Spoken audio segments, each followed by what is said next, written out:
آج انتظار بجوتا صاحب اور نعیم بجوتا صاحب کے ساتھ ہم نے ایک ریٹ دائر کی تھی جو کہ چیف جسٹس صاحب اطہر من اللہ صاحب کے لگی کہ 72 وزراء کی تعداد جو ہے آئین کے 92(1) کے تحت یہ زیادہ ہے، لیکن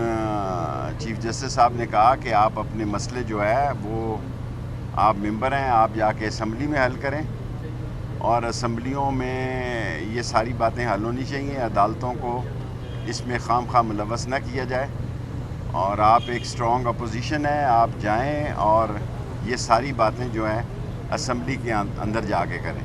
آلموسٹ ابھی فیصلہ تو انہوں نے دیا، لیکن میرے خیال میں مسترد ہی ہے ہماری یہ پٹیشن۔ صاحب آپ ذاتی طور پہ اتفاق کرتے ہیں چیف جسٹس صاحب کی اس رائے سے کہ آپ کو اسمبلی میں جانا چاہیے؟ دیکھیں، میں عمران خان کے ساتھ ہوں، راستے میں بھی آپ کو ریکارڈ کرا چکا ہوں، یہ فیصلہ عمران خان کا ہے،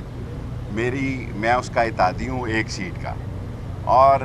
میں جو عمران خان کہے گا تو جاؤں گا، وہ نہیں کہے گا تو نہیں جاؤں گا۔ درخواست آپ نے خان صاحب سے پوچھ کے ڈالی تھی؟ نہیں، میں نے خود ڈالی۔ شیخ صاحب یہ بتائیں کہ بات ہو رہی ہے کہ آپ سے لال حویلی جو ہے واپس لی جائے گی، رانا سوال ہے اس حوالے سے لال حویلی، دیکھیں، لال حویلی کی چھت ہمارے پاس 3 مرلے کی ہے، جب کچھ نہیں نکلتا تو لال حویلی نکل آتی ہے، اور اس میں 9-10 لوگ اور بھی رہتے ہیں، اس سے ملکہ ایک 8x8 کمرے کا کیس ہے، کر لیں جی، ہم اپنا قانونی اور آئینی حق استعمال کریں گے۔ جب ہمارے خلاف ہمیشہ کچھ نہیں نکل سکتا تو لال حویلی نکل آتی ہے۔ یہ 3 مرلے ایک سرسائی یعنی 3.1 مرلے کی صرف چھت ہے ہمارے پاس، یہ اس کے ملکہ ایک گرا ہوا کمرہ ہے جس کا یہ کیس لگا کے میڈیا کھیل رہے ہیں، اور جب یہ فیصلہ دیں گے پھر ہم کورٹ میں جائیں گے، ہائر کورٹ میں جائیں گے، اور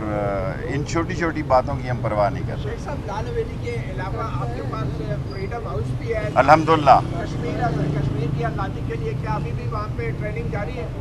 یہ تو آپ حسب معمول وہ سوال کر رہے ہیں، پہلے بھی وہاں ٹریننگ نہیں ہوتی تھی، آج بھی نہیں ہوتی تھی، اور یہ 60 سال سے فریڈم ہاؤس میرے پاس ہے،